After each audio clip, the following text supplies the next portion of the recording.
the editor-in-chief. Okay. I am the editor-in-chief of Vestal Review. It's not the most interestingly titled magazine. It comes from the former editor who lived upstate New York in Vestal, I gather. But it is, as David pointed out, the longest. It's been around for over a quarter century, which these days is actually pretty long for a magazine, especially for something like Flash, and I'll explain. I'm always on the lookout for a good tight story, okay, that keeps me enthralled for a short time, okay.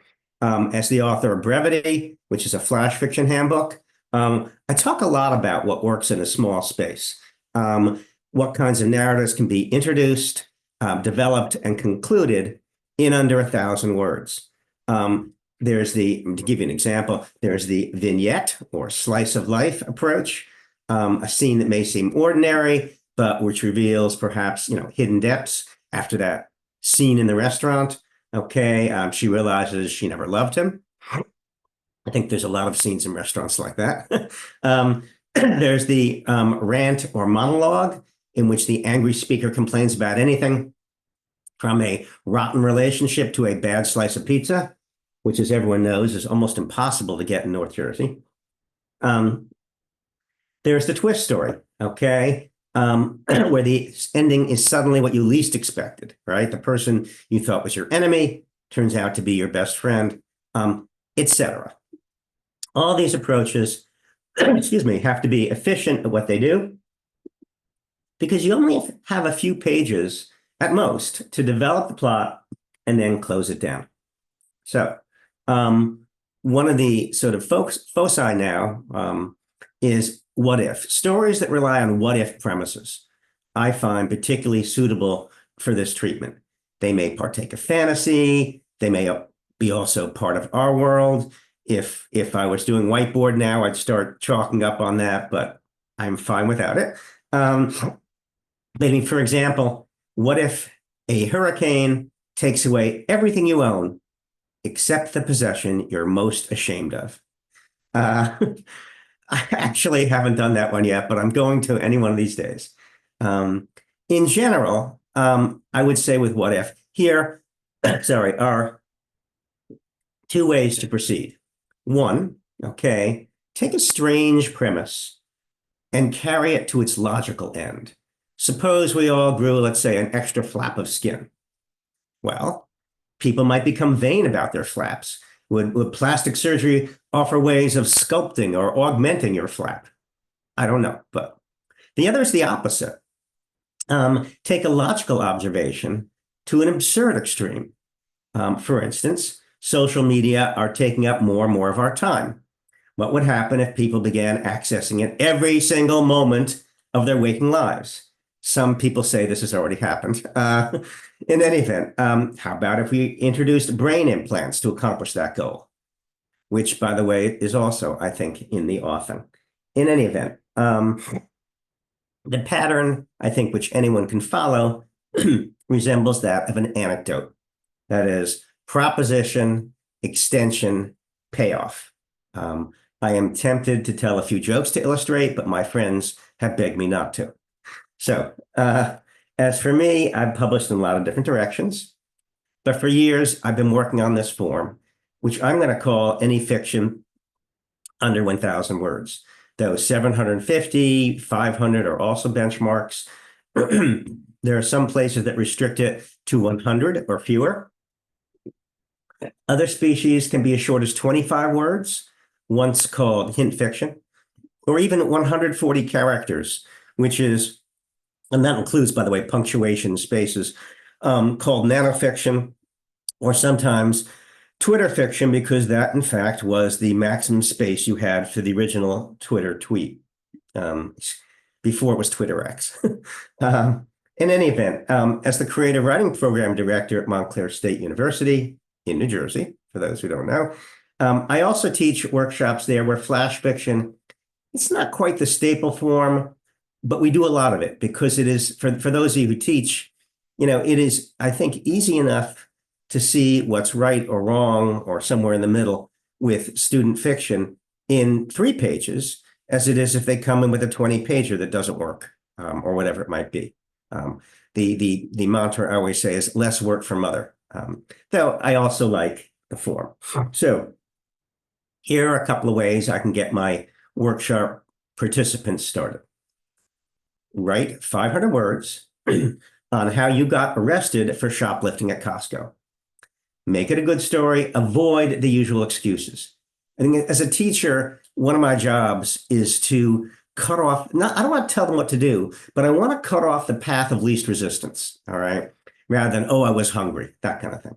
All right. Next, give me a page on a character whom everyone but you loves. Supply all 5 senses.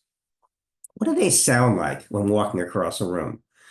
What do they smell like before their morning shower?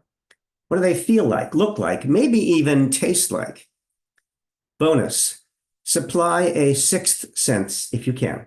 And where does that lead to? I've actually never come up with the best 6th sense. My latest attempt in that direction was when someone walks into a room, they have a sort of sense of futurity. That is, you can see where they're going to be in the next 10 years. I have to keep on working on this, obviously. Anything. But what these prompts illustrate is that flash fiction can range from, like, say, a heavily plotted mini story to a character sketch, as long as it has some narrative drive, that is, moves from point A to point B. This is actually something we discuss a lot in editorial meetings. That is, it's a great piece, but is it just sort of like a prose poem? Does it really not go anywhere? I actually can't answer those questions because if it's really well written, we'll say we like it. But it is an issue. What makes a piece of flash fiction rather than a pretty little description? In any event, finally, and again, this is sort of workshop type stuff, and I see some workshop leaders in the crowd. So as Juno Diaz, who came to our college, once said when he saw me correcting papers in the front row, he went over to me and said, "What are you doing here? This talk is for the civilians." So I apologize to those of you who are in the trenches and know all this stuff already. But in any event, starting tips for working in a tight space.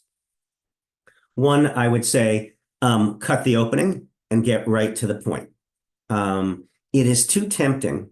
And by the way, what I'm about to read, don't do this, do that. The first part isn't really bad. I'll show you what I mean. I would say not. Vicky had resolved to break up with Nikki for several weeks. Waiting for him at the Crossway Diner, she looked at her watch. 15 minutes late as usual. I get it. It's fun. There's nothing wrong with it. But how about this?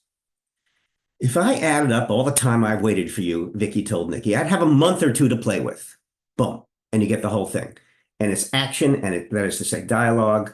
Another, focus on a few telling details, not a full description, which is something Dickens would do in a novel. In other words, not Lionel had Lionel had short brown hair, blue eyes, rosy cheeks, and ears that stuck out. How about instead, just go with one. Lionel had gray eyes that turned the color of a storm when he was angry. You can do better. I made these things up. But, and finally, don't conclude. I just finished correcting a batch of student essays about the short story. So these were, if you will, sort of a species of literary criticism. They always want to say, in my opinion, I think, to conclude, ultimately, and I just want to say, just do something a little different at the end. I say don't conclude for a piece of fiction, but instead end with an action or image. So not, okay, in the end, all I had left of my relationship with Annie was a pair of the earrings she used to buy at junk shops all over town, which for me represented our status as a couple. How about this instead?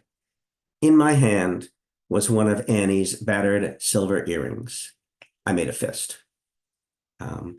It's maybe it sings more, maybe it doesn't, but I have to say crassly, it's shorter. And I am not the kind of person who always believes that less is more, but I think it is here. All right. Enough preparatory stuff. What I'd like to do now is illustrate by example. I hope not illustrate how far short I fall of what I just explained. Some of these pieces do stem from what-if premises. I hope I followed my own guidelines, but art is strange that way. It doesn't always go where you intend it. So, all right, the first piece is a what if premise that actually, um, sorry, was the title story of a short story collection from years ago. And all I can say is, hey, I had fun. It's called My Date with Neanderthal Woman. I didn't know whether to bring flowers, okay, which don't say much to someone from a basic subsistence culture. On the other hand, a raw beefsteak might come across as too suggestive. And anyway, I'd read somewhere that Neanderthals were supposed to be vegetarians, so I opted for the middle ground, a box of chocolates. I arrived just as the sun was sinking below the tree line. Glenna lived in a cave by the edge of the forest and had, I'd heard, a more natural sense of time than those of us dominated by cell phones and late night chat rooms. Be that as it may, she wasn't there when I hurt my hand knocking on the cave entrance. I tried twice, the second time with my foot. Then I called out, emphasizing the glottal G I'd heard when her name was pronounced by the Trans World Dating Agency. She appeared as if suddenly planted in front of me. There she stood, barrel-chested and bandy-legged, not much taller than a stack of tree stumps. Her furry brown hair was matted with sweat, but she smiled at me in a flat-faced way as I held out the chocolate. Grabbing the box from my hands, she ripped it open and crowed in delight. She stuffed several candies with the wrappers into her mouth and chewed vigorously. The agency had told me not to waste time with complicated verbal behavior, so I just pointed at her and myself and said, Glenna Robert. She nodded, then pointed the chocolate and rubbed her belly. Such a primal response. Frankly, I'd grown tired of modern women and their endless language games. She offered me one of the remaining chocolates from the box, and I was touched. Pure reciprocity, though she looked disappointed that I didn't eat the wrappers as well. When she began to polish off the box itself, I shook my head, smiling. I mimed eating and pointed away from the forest. I would take her out to dinner. Neanderthals, I recalled, were often on the cusp of starvation. At any rate, she seemed to understand and followed me obediently as I led her to Chez Asperge, a small French fusion vegan restaurant not too far from the woods. Chez Asperge is elegant but casual, and we were greeted heartily by Claude, the maître d'. I may have interpreted those raised Gallic eyebrows. I didn't know the place had a dress code. In fact, the little loincloth Glenna wore made me feel overdressed. Anyway, the situation was fixed with a borrowed jacket, which Glenna chose to wear in a charmingly asymmetric fashion. Sorry, I missed my point here. Sorry.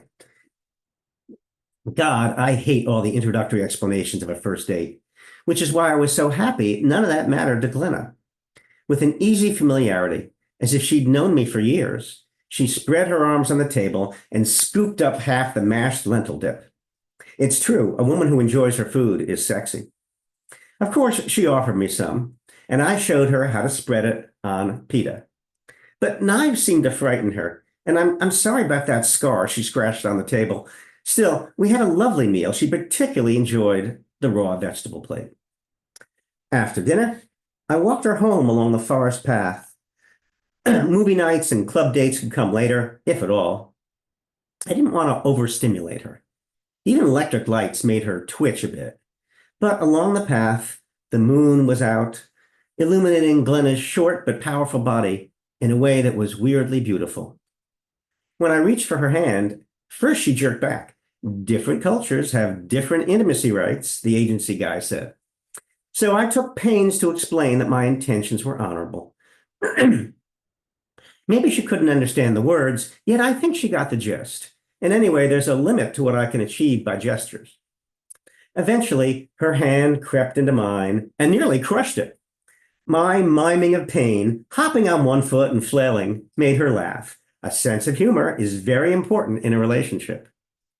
We paused at the entrance to her cave. She smiled, the gaps in her teeth drawing me in. Her earthy aroma was vaguely aphrodisiac. What came next was a sort of a kiss, followed by a rib-cracking embrace that my doctor says is healing nicely. Soon after, she retreated to her cave. Still, whenever I think about it, I feel twinges. What a woman. I'd like to invite her out this weekend, but I can't text her. Maybe I'll just drop by her cave accidentally on purpose with a bouquet of broccoli. Yes, yes, I know all the objections. Some couples are separated by decades, but we're separated by millennia. I like rock music. She likes the music of rocks. I'm modern Cro-Magnon and she's Neanderthal, but I think we can work out our differences if we try. So that's the end of that. That one, by the way, excuse me, was actually performed elsewhere by a professional actor who I think did a better job than I did. All right. This next piece is sort of takes the idea of trading something for something and extends it to represent a life, a little gloomy. It's called Trade-Offs. When she was 5, Jasmine traded her vanilla ice cream cone for a rock her neighbor Daryl had found on Long Branch Beach. It was gray, brown, black with a white spiral, as if someone had twirled mayonnaise on it. Daryl downed the cone in 5 bites and said they could be best buddies. But Daryl's family soon moved to Kansas, leaving Jasmine friendless. She nagged her parents to take her to Long Branch, a place she associated with Daryl. Around that time, Jasmine's mom started drinking vodka in the afternoon. Jasmine bartered the beach rock for a ball and jacks when she entered Franklin Elementary. The jacks had been the property of Becky, the tallest kid in class. Jasmine played with the jacks until 2 of them skittered under the refrigerator, and Rufus the dog chewed the ball until it ripped in 2. Jasmine's dad was another woman by then, and she bought Jasmine a replacement set of jacks. The new ball was the wrong color and never bounced right. When Jasmine donated the jacks and ball to a foster children's home, her mom rewarded her charity with a Scrabble game. Unfortunately, Jasmine was a bad speller, and all the game did was demonstrate that. SACRID is not a word. Within half a year, Jasmine exchanged Scrabble for a backgammon set in a swap sponsored by the Seventh Adventist Church, where her mother hauled her every Sunday. Jasmine half learned the rules and promptly lost $20 to her classmate, Angie. There had been money arguments at home since her mom had been fired from Walgreens. The backgammon set grew dust in the closet, leaning against some unexchangeable galoshes. Jasmine brought the backgammon set back to life when she played around with her first boyfriend, a jock named Logan. Opening her home board, she lost her virginity, but broke up with Logan only after a D&C at the clinic. In the process, she gained the support of her neighbor, Kathy, who handed out Planned Parenthood leaflets after school. Jasmine traded that support for a part-time job at Duane Reade, where Kathy's Uncle Ralph was the manager. She was proud of her title, sales associate. When Ralph put the moves on her, she threatened him with a box cutter. Using her anger, Jasmine bullied her way into a shitty job at Mickey D's, where her vocabulary was restricted mainly to, "You want fries with that?" and "What would you like to drink?" Jasmine spent some of her savings on an adopted mutt she named Rufus Too. That's Too. He was loyal but stupid. All she could teach him was sit in return for a milk bone. He repaid her kindness by chewing her shoes. Rufus Too and Jasmine attracted the notice of Thomas, walking his terrier when their leashes snarled. Soon they were living together in Thomas's less crummy apartment. They got hitched because Jasmine didn't want to abort this time. Her mother muttered under and over her breath about Thomas's pansy-ass looks. Her father, now on his 3rd wife, said he'd had it with her, and that was their last conversation. By the time the marriage soured, Jasmine had acquired baby Sam. He was mischievous, yet wonderfully photogenic. Jasmine would never trade Sam for anything, but she did push him into photo gigs at the Fresh Face modeling agency. When Rufus Too ran halfway across the street and got hit by a panel truck, Jasmine didn't replace him. But the modeling money allowed Jasmine to uproot herself and Sam from Thomas's apartment and move to Queens, where she met a plump, jokey redhead named Molly. Sex with Molly was a revelation, though one of Molly's friends couldn't help asking, "What took you so long, hon?" Jasmine stayed with Molly for 20 years. Sam grew up distrusting men and sleeping with them. In 2010, Molly found a lump in her right breast and died from cancer a year later. Molly's final joke was that the life insurance money would be a lump sum. Jasmine used the funds for a rent-controlled apartment in Bed-Stuy, where she found work as a nanny. For fun and to keep her mind occupied, she took a course called Principles of Economics at the College of New Rochelle, where she learned terms like quid pro quo and zero-sum game. What something's worth is what you're willing to give up for it, chalked the professor on the board. Months turned into years, and life was quiet until gentrification, when dumb boutiques and their hipster customers sprang up like high-priced weeds. Sam came to visit, sometimes bringing a friend. Jasmine met nobody who interested her as much as Molly. When Jasmine was in her late 60s, she had a stroke and had to trade mobility for a walker. After a second stroke, when her left leg and arm dangled like damp laundry, she had to swap her apartment for a fruitless stay at the Morgenthau Rehabilitation Center, and after that, a nursing home called Safe Haven. The dead-end hallways at Safe Haven smelled of bad breath and urine and something more serious. She met a twinkly octogenarian there named Sal, who reminded her of Mally, but both were too infirm to go anywhere with it.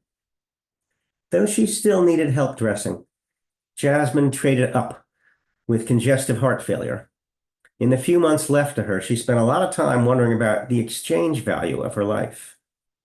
Life's a set of trade-offs till you've nothing left to trade, Molly had once declared.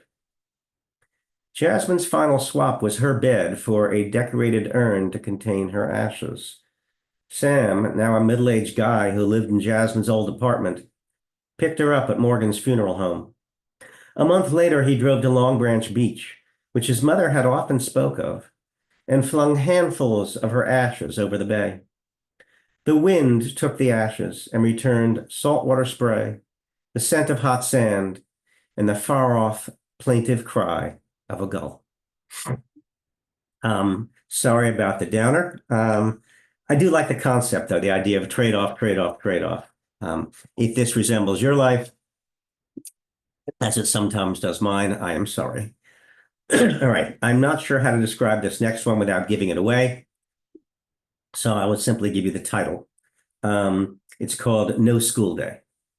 How are we doing on time? We're doing okay. Samantha headed out the front door, crossed the street after looking at least one way, took a shortcut through somebody's yard, and despite carrying a backpack a third as large as she was, started to run so she'd get to school on time. Third time this week, her mother had sung at 8:15, handing her a glass of green juice. If you don't make it by 8:30, there won't be any school. And in a mock baritone, no school.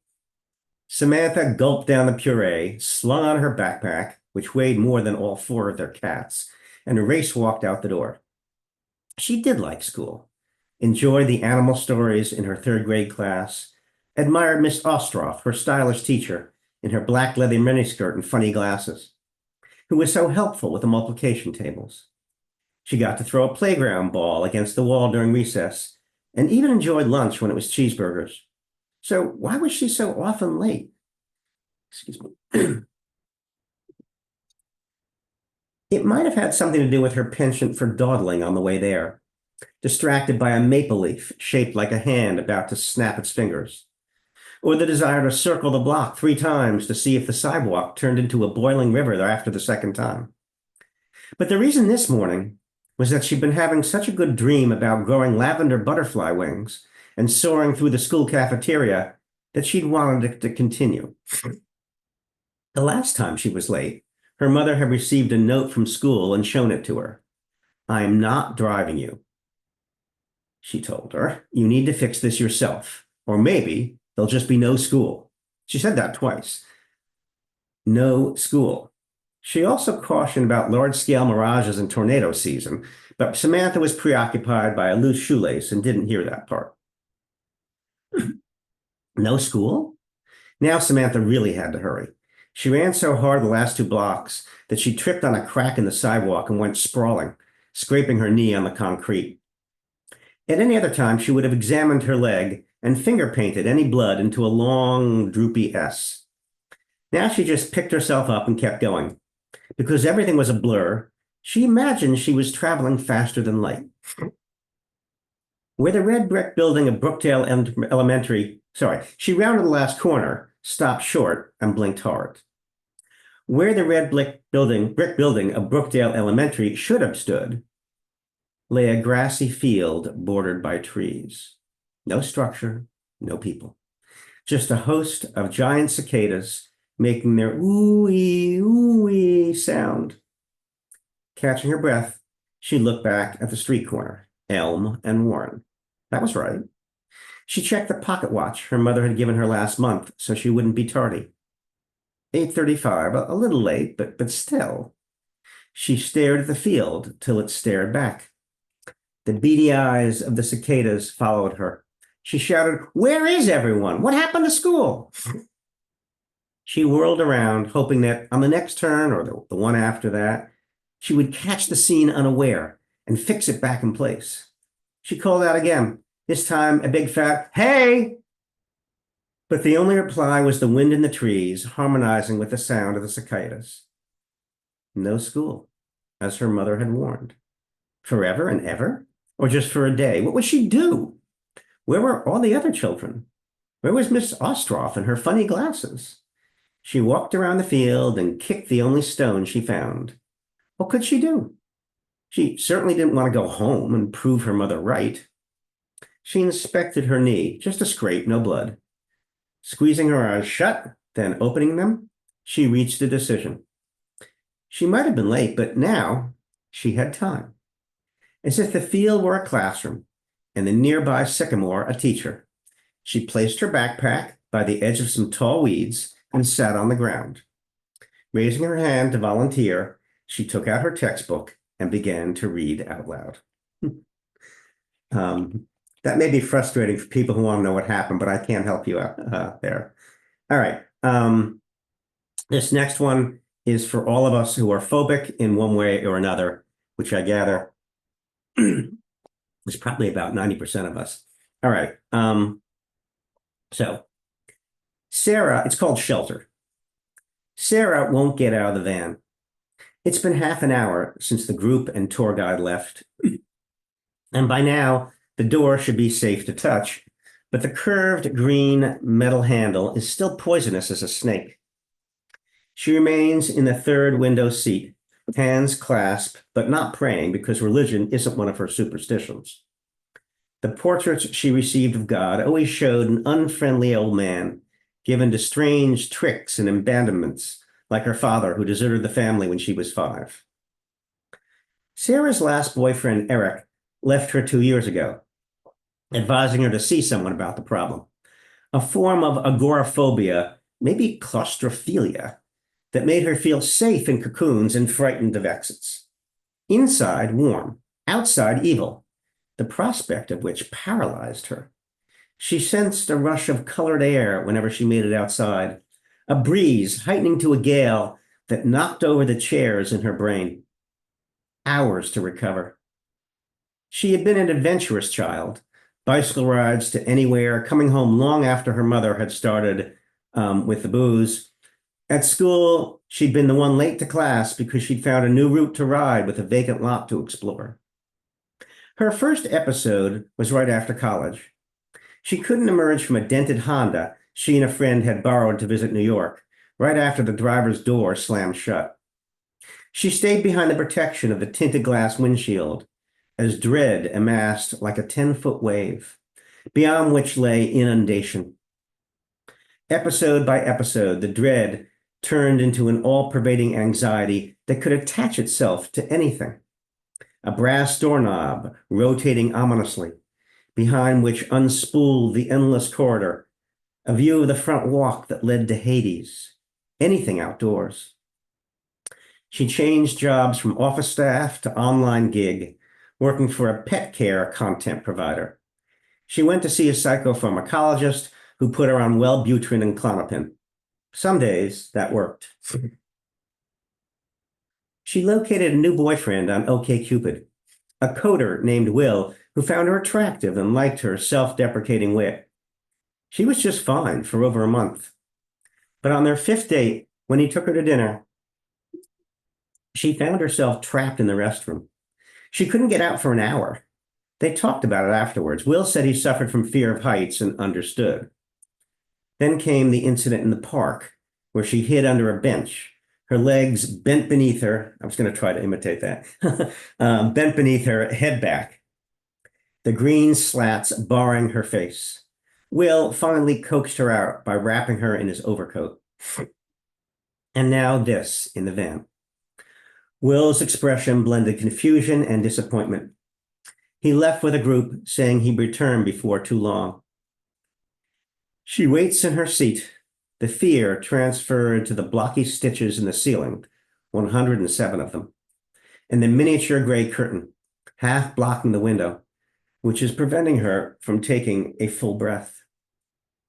It's been 5 years of this, and 5 more seem to pass in the empty van.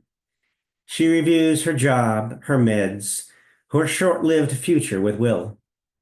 Cannot or will not move. She reaches for the door handle again and draws back just in time. Snakes, electric green void outside. When Will returns, she can go home again, but to what? All the entrances and exits in her life, where she's seen others disappear. Daddy slamming the car door shut and driving away. The kitchen door that Mom wobbled drunkenly through and left an inch aslant. The round-top bedroom window, through which she could see all her potential escapes, knowing none would work. She has waited forever for the right door to open of its own accord. Pass through it, and everything would change. She will stay here until the painted metal carapace of the van rusts away and leaves her seated on air. Her palms dig into her nails, drawing blood. The gears of her brain grind their wooden teeth to nubs. Will the process ever reverse? She dreams she is outside, lying on the springy grass, gazing up at the brown flank of the mountain. The van lies elsewhere, huddled in its misery. A light breeze from nowhere and everywhere urges her to sit up. And when she does, the overarching sky is so broad and welcoming, it seems to wave, or at least waver, in the late morning light, asking where she's been all these years. Long time, no see. Then she opens her eyes. And I'll leave it at that. Someone told me that's an ambiguous ending, and they're right. All right, how are we doing on time? I guess, let's see. I've got a few small ones. You tell me, David, what about 10 more minutes, or should I? I have, it's about 3 different escape plans. Yeah, you can go about 10 more minutes. Okay, so I'm gonna, yeah, I'll start going with short ones. Or maybe, all right, I got it. This next one is called Bird Feeder. One day I woke up to find I'd been married for 20 years with 2 kids in high school. My husband, Bob, sat at the yellow breakfast nook, gazing at the eternal squirrels ganging up on the bird feeder in our backyard. Look at that one with a clumpy tail. He pointed at a determined squirrel capsizing the bird feeder tray for access to the silo of seed inside. An irate blue jay cheated overhead. I was about to reply when our 2 daughters, Cindy and Mindy, entered the kitchen. Since it was Saturday, they weren't hurrying to school, but were already bored by 8 a.m. It's a lovely June day, I told them. Take advantage of it while you can. As for me, the decades had flown over to the bird feeder, where the clump-tailed squirrel was gorging himself on sunflower seeds. I was a psych major at Penn State, then an office temp till I met Bob, the sales manager at Sears. leading to our wedding at the Orange Chapel, after which Cindy was born, then Mindy. I worked flex time at an insurance office, arranged for babysitters, packed 1,000 PB&J sandwiches for school lunches, drove to 2 different soccer practices, and lay in bed next to Bob night after year. But none of that is true. I'm only 17 and I have all those years ahead of me. I have the time to make mistakes and correct some of them. My mom calls out from the hallway that it's shaping up to be a splendid morning and that I should take advantage of the fine weather by going outside. I look out the window to see that the squirrel has made off with all the seed he can take, and still the supply spills out. For those people who like sort of metaphor. All right, now I'm going to go real short. The title of this next one is 15 More Minutes of Fame, refers to Andy Warhol's famous saying, this is way back in 68, but boy, does it seem to apply now, that in the future, everyone will be world famous for 15 minutes. So 15 more minutes of fame. After 10 years of marriage, we're pretty resigned to who we are, but that doesn't mean always. In fact, we've developed a little routine. In public places, one of us pretends the other is famous. We'll walk separately into Starbucks, and I'll look once, then twice at her. Hey, you're that actor from the wrong side of the street, aren't you? Or we'll hit the Willowdale Mall, and outside Macy's, she'll gape at me. My God, you look just like your picture from 10 years ago. How's it feel to be the 3rd richest man in America? Or we'll simply be waiting for the light at 7th and Main, and I can barely believe who's standing next to me. I don't mean to be rude, but what was it like for a woman to save 10 GIs in a combat zone? Whoever is recognized stays modest, usually, but the other persists, and our voices grow louder. Need I say what a turn-on it is? And yes, we've gotten physical. It's great if we get some bystander involvement, too. Though, and a crowd will believe anything. Last time, someone called the cops, but the police were perfectly nice about it. And after we explained everything, they still asked for my autograph. All right, I'm going to cut another concept piece and maybe this one too. All right. I'm just going to end with one last one, another what-ifer. It's just called Selfish. Last month, I married myself. My other relationships were short-lived, and I was the one who stayed by me. So I bought a ring, knelt down, and proposed. After I said yes, I found a willing minister. He congratulated me on my Unitarian spirit. At the ceremony, "Till death do you part," made me cry. Unfortunately, it's not working out. Sure, the sex is good, and there are no dual career issues. But I'm already quarreling with myself, annoyed at my lazy habits, engaging in petty self-loathing. How could I have made such a mistake? Turns out I'm really not my type. And I'll end there. Bravo, bravo. Those were some very interesting stories. You mean warped, but thank you, I think. Yeah, that's a good word too. All right, time for the Q&A session from the audience. If you want to unmute and ask your question, or if you want to type it in the chat, feel free to do so.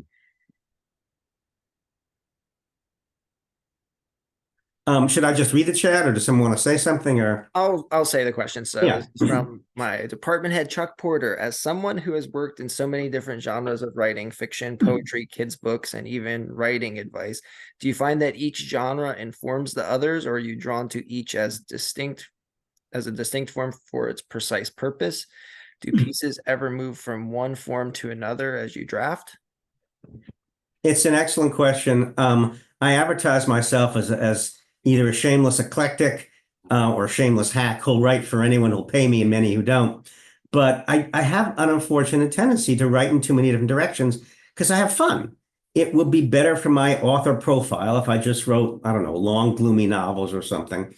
But to answer the question, the poetry, I mean, here's the deal. The poetry makes my prose better.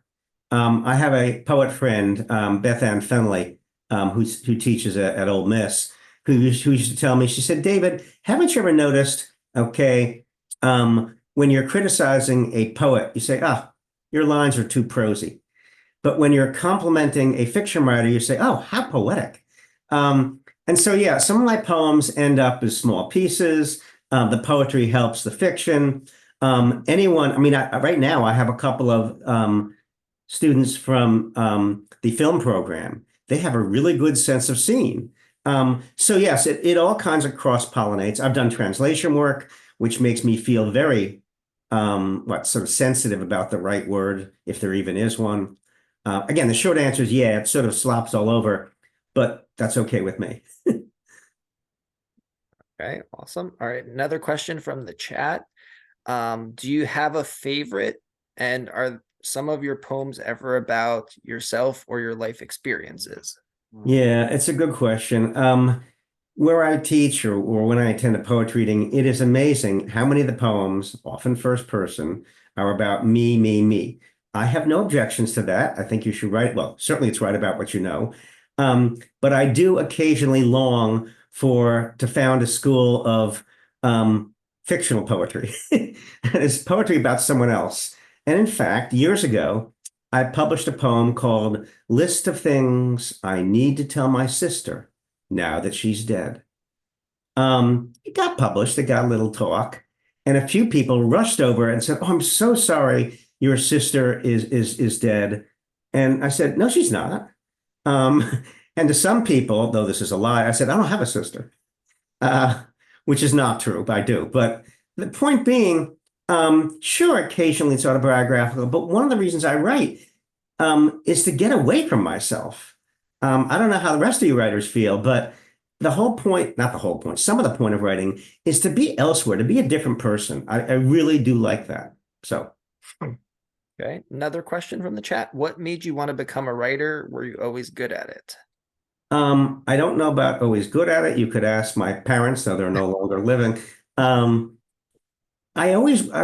this is a cliche, but I was always, what's the cliche? I was a voracious reader. I was one of the few kids who actually brought a book to the library in case they ran out. Um, and eventually, I thought, I mean, this is not a friendly impulse. And I apologize to all the writers who talk about generously sharing their art, which I like to do.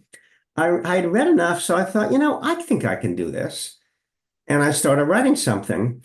And I probably couldn't do it as well as they did, but eventually I did. I sold my first short story when I was 17 to a computer magazine. It's a bit of science fiction.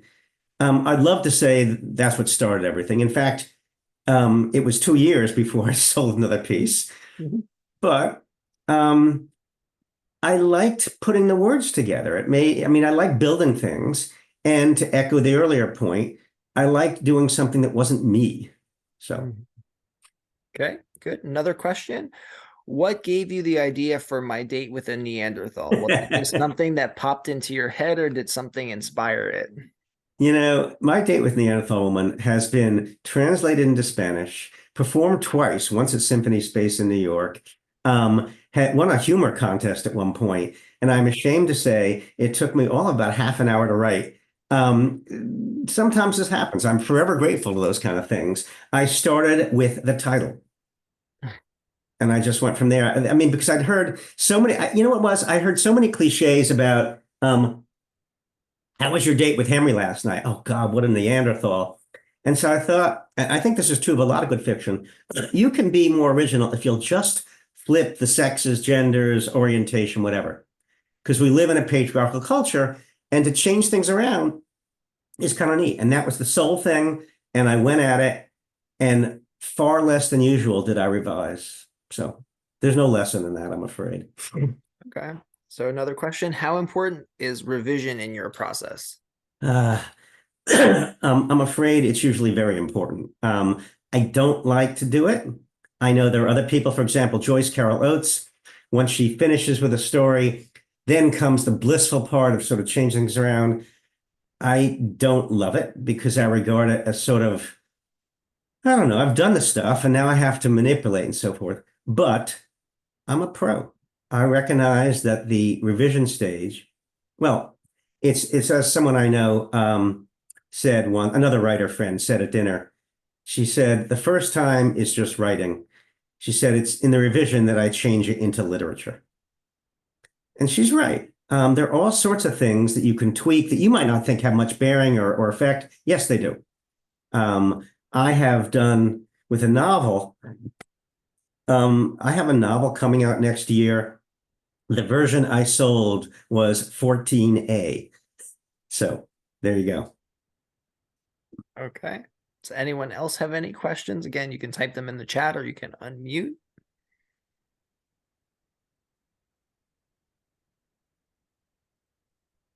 Let me just say, I do have a prompt that I can give anyone who wants, but after the Q&A.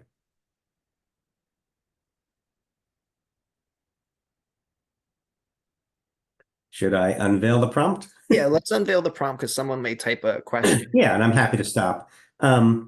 But again, as someone who delivers a fair number of craft talks, you don't just want to lay down the law, this is what works, this doesn't. I think the audience, reasonably, they're often composed largely of writers, want to participate. But as a flash fictioneer, I want to keep it short. So here's the prompt, and it's a little tricky. So the world is going to end in 24 hours. It's nonfiction, right? The world is going to end in 24 hours. What is your protagonist doing in between now and the apocalypse that is utterly ridiculous? Now, show how that action is perfectly logical and vindicate that person. In other words, I don't know, I'm like, they're doing this. Oh, come on, what are you doing that for? What are you saving green stamps for? What are you filling up your car for? And then some weird justification. A couple of tips include some action rather than description, at least one dialogue exchange, and a few indelible details. I always tell my students the interest is in the details and what you do with them. And I do believe that. I then tell students about this one. Write your narrative in a paragraph or so. Don't spend too long on it. Remember, the world may be ending soon. And they have at it. If anyone wants to try that, you're welcome to. So let me just say the original version of that was really tough. I gave it to people as a nanofiction prompt. And the idea of doing something like that in 140 characters was really daunting. I mean, to do nanofiction is really tough, okay? Here's a piece of nanofiction, which is sort of metafiction. And again, it weighs in at under 140 characters. The night my father died, he was having trouble breathing, terrified. I held his hand and told him I'd return in the morning. Here I am. That unfortunately is a little bit of nonfiction there. I'll give you one more that's sort of more fun. Knock, knock. Who's there? Cut the crap, said the wolf. You know it's me. So Little Red Riding Hood opened the door. All right, there are other questions, I'm sure, so I'll shut up. What was the most challenging part of your personal writing process over the years? I'm sorry, most challenging part of my what writing process? Personal writing process over the years. It's when the writing's going well, nothing's challenging. When the writing's not going well, everything's challenging. I guess for me, writing long has always bugged me. I have, in fact, published 3 novels, but I am temperamentally not a novelist. V.S. Pritchett, a rather famous British writer and critic, mostly a short story writer, but when he wrote novels, he didn't really like the process. He said to the press when they asked, he said, I just don't have the proper vegetative spirit or temperament. I don't either. The idea of writing day after day with the same characters, like party guests who should have left at 2 a.m. but are still there the next morning. I'll do it. There are things you can do in a novel that you can't do in a short space, but I don't love it. Of course, in the market, they will always ask, great short story collection, where's your novel? So. Good. We have another question, but before we get to it, I'm just going to post a evaluation, like a survey, because I know some people are leaving. If you could fill that out before you leave, would be great. Because please recommend us on Yelp. So do you think flash fiction is more congenial to comedy, satire, and absurdity given its brevity? Well, you know the line, brevity is the soul of wit. Um, and I don't think it's inherently that way. But if you're not, but it does have, as I say, this proposition, extension, payoff, which is pretty close. I mean, in my handbook, there's a chapter devoted to the anecdote. So it certainly can lend itself to that. Bear in mind, in a short space, you're not going for deep characterization. You're not necessarily going for complex plot. You're going for something which may be close, at least in structure, to a joke, though it can certainly have depth. So I would say yes, but I don't mean to ignore all the extremely funny long pieces I've read over the years. I have a question for you. I want your opinion on my nanofiction story or poem that I wrote, and it's one line. Your love was so cold, it could kill plastic flowers. I like that. I'm a sucker for any cool metaphor. I just finished talking with my students. Please rip out those cliches and put in something. In other words, not your love was so cold, but kill plastic flowers. Yeah. I never met those kind and that kind of metaphor I don't like. For a master of that kind of metaphor, either P.G. Wodehouse or more recently Terry Pratchett, they can turn something on its head. No more chance than he had no more chance at life than a three-legged porcupine making its way across an 8-lane highway. I'm misquoting slightly, but things like that. Okay. It's that to my mind is real creativity. Writers like that can make a trip to the supermarket sound cool. So thank you for that. Any more questions? Again, feel free to unmute if you want to ask.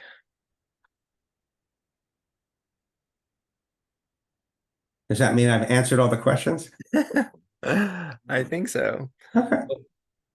Well, I'll finish off with some final comments and then Sure. we'll see if anyone else types in. So thank you all for coming tonight. It was great to have you, David. It was a very entertaining experience. Oh, I loved it. So our next Echoes and Visions reading will be on Wednesday, October 23rd at 6:30 p.m. with David Kurdian, who is a 92-year-old Armenian American poet whose parents survived the Armenian genocide, and his experience with his parents has been a major influence in his writing. And then on November 11th, we have Hanai Gigelma, who is a member of the Kiowa and Delaware tribes, and he is one of the pioneers and founding fathers, I would say, of modern Native American theater. In the 1970s, he established a theater group that had an entire cast of Native Americans from over 50 different, or around 50 different tribes he had with his full cast. So amazing writers. So awesome. Anyone else? Any final questions, comments for David? If you want to email me some other questions, you can find me at Montclair State, galefd@montclair.edu. This is what I do. I mean, I run a creative writing program. I am constantly doing this, and I like it.